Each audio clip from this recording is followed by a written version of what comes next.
So the wheels of fate are intertwining, an unescapable destiny. But now, the beginning of their nightmare has begun. Welcome to Resident Evil 2, my first horror game, and still to this very day, one of my favorites. We are literally stuck in the midst of a complete, utter zombie-infested town, Raccoon City to be precise. If you know the lore of what happened to Resident Evil, the original Resident Evil, this was a big, major step up in that direction. So, as you could probably hear in a minute... Please. Who are you? What are you doing here? Don't shoot! I'm a human!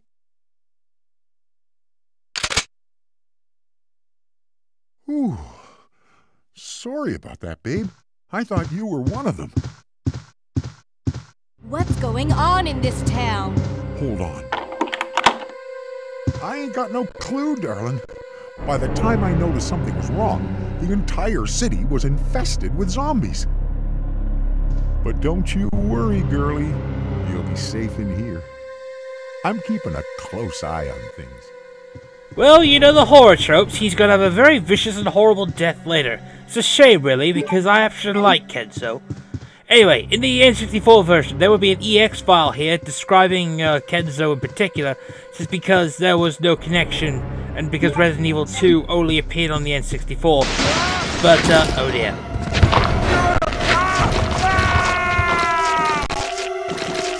Unfortunately, we're going to be needing his weapon. Quickly get it before the zombies decide to nom on you.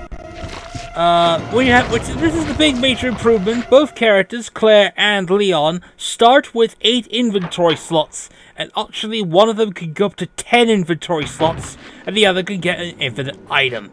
Very useful personally, but that's just me. Anyway, oh dear, we have an interesting dilemma there. Unfortunately, when you pick up items on the way to the police station, you miss out on a secret. This secret, in particular, relates to a certain character that died during Resident Evil 3, his name being Brad Vickers. Or Chicken Heart, as some people tend to call him, because he was used basically to make the greatest introduction in video game history, the Nemesis. Of course, if you hadn't have watched that thing by now, and believe me, you should be watching the Resident Evil 3 one. This is part of a little something I like to call the Raccoon City disaster.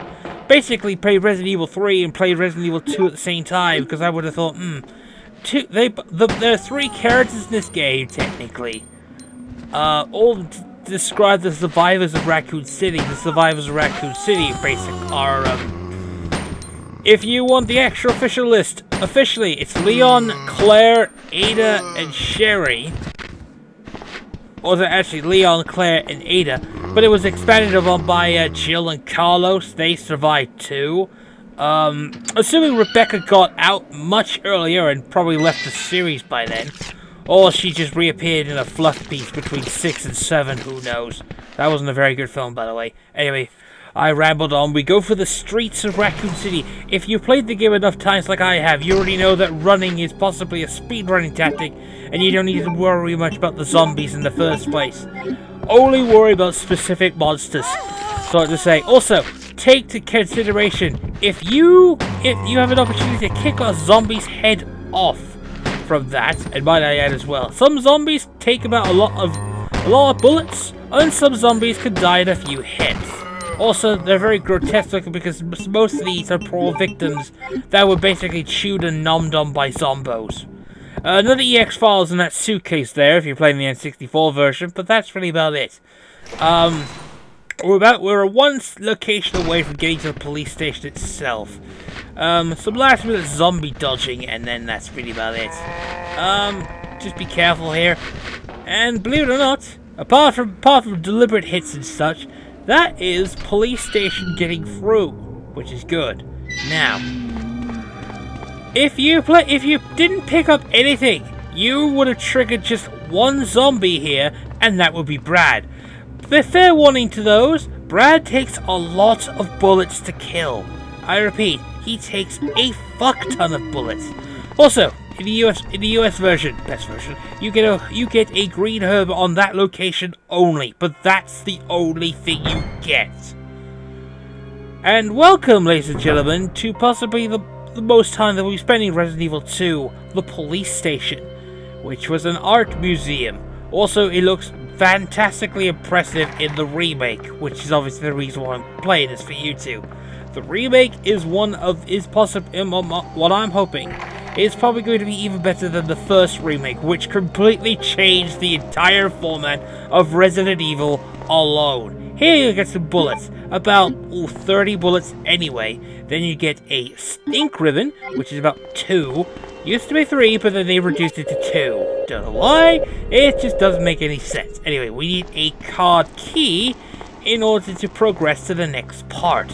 So, let's go ahead and go through the only open door here. With sudden dramatic in music. What the heck?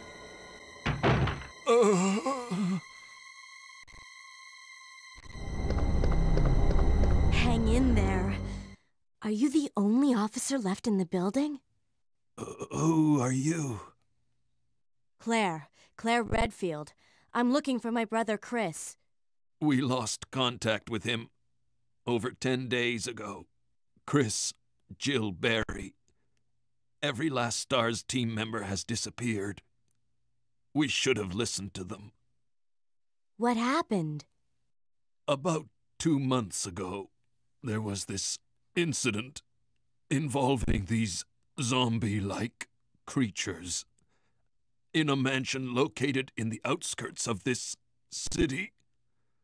Chris and the other STARS members discovered that Umbrella was behind everything, at the risk of their own lives. But no one believed them.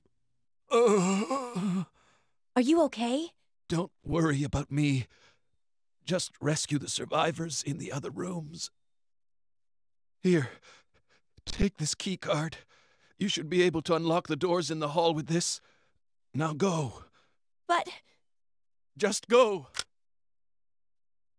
Okay. Just hang in there. I'll be back soon.